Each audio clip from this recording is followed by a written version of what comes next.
안녕하십니까. 형사전문 변호사 최한결의입니다. 경찰들이 나오는 드라마나 영화를 보게 되면 경찰이 범인을 잡아서 꼭 하는 말이 있습니다. 당신은 묵비권을 행사할 수가 있고 변호인을 선임할 권리가 있습니다. 당신의 모든 발언은 법정에서 불리하게 작용할 수가 있습니다. 이를 소위 미란다 원칙이라고 합니다.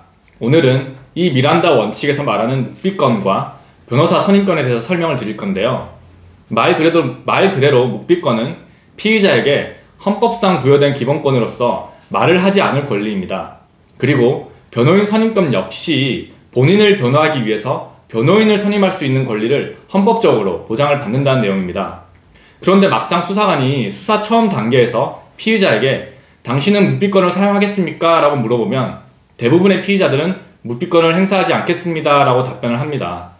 그렇게 피의자가 처음에 묵비권을 사용하지 않겠다라는 답변을 하고 진술 조사 중간중간마다 피의자가 답변을 하지 않으려고 하면은 수사관은 아까 묵비권 행사 안 하시겠다고 하셨잖아요. 대답하세요 라고 말하면서 계속해서 혐의를 인정하라는 취지로 말하고 피의자의 자백을 유도하게 됩니다.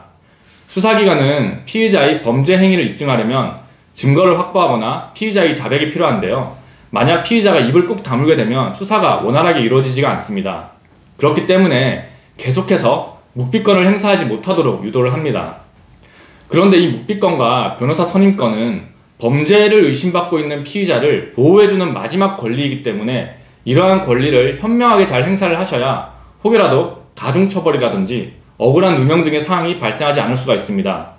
물론 수사기관에서 이미 범죄 성립을 위한 증거자료 확보가 이미 완벽하게 되어 있다면 묵비권을 행사하시든 안 하시든 큰 영향이 없습니다.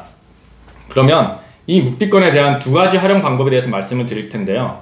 첫 번째, 본인이 입증할 필요가 없는 사실에 대한 묵비권 행사입니다.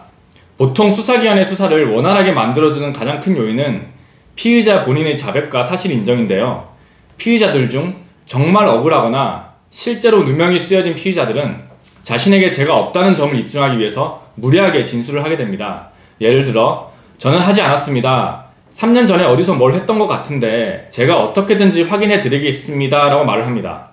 물론 명확하게 본인의 혐의 없음을 인정하면 베스트겠지만 인간은 아쉽게도 망각의 동물입니다. 결국 혐의 없음에 대한 입증을 하지 못하고 진술의 일관성이 깨지게 되면서 진술 전체의 신빙성을 떨어뜨려 버립니다. 그래서 수사에 굉장히 악영향을 끼치게 된다는 겁니다. 그래서 이럴 땐 그냥 저는 하지 않았습니다. 3년 전에 어디서 뭘 했는지 기억이 나지 않습니다 라고 묵비권을 행사하셔야 합니다. 그렇게 되면 결국 범죄의 혐의를 입증하는 것은 수사기관이 해야 하는 몫이기 때문에 수사기관이 혐의 입증을 하지 못하게 되면 혐의 없음이나 증거 불충분 등이 나오게 되는 겁니다. 범죄 혐의의 입증 책임은 수사기관에 있다는 점을 반드시 명심하시기 바랍니다. 두 번째, 사건 대응을 위한 시간을 확보하기 위한 묵비권 행사입니다. 수사기관은 피의자를 처벌하려고 하고 피해자는 수사기관의 처벌을 피하려고 하려는 대립관계이기 때문에 수사기관에서 피해자에 대한 조사를 할 때 피해자에게 불리한 질문을 계속 던지게 됩니다. 보통 이러한 출석 조사가 예정되어 있으신 분들은 조사 며칠 전부터 제대로 잠도 못 자고 정상적인 사고를 하기 힘든 상태가 많습니다. 그러한 상황에서 변호인과의 동행도 없이 조사에 임하게 되면 수사관이 원하는 조사 방향 그대로 끌려가는 것이 다반사인데요. 혹여라도 본인이 수사에 대한 아무런 준비 없이 조사에 임하게 되는 상황이라면 일단 모든 불리한 질문에 대해서 기억이 나지 않습니다. 그 부분에 대해서 확인을 해보고 다음에 말씀드리도록 하겠습니다 라는 식으로 묵비권을 행사하셔서 시간을 벌 수가 있습니다. 이렇게 시간을 확보하고 다음 조사가 있는 날까지 법률 상담이라든지 변호인 선임 및 동행 출석 등을 준비하시면 되는 거죠.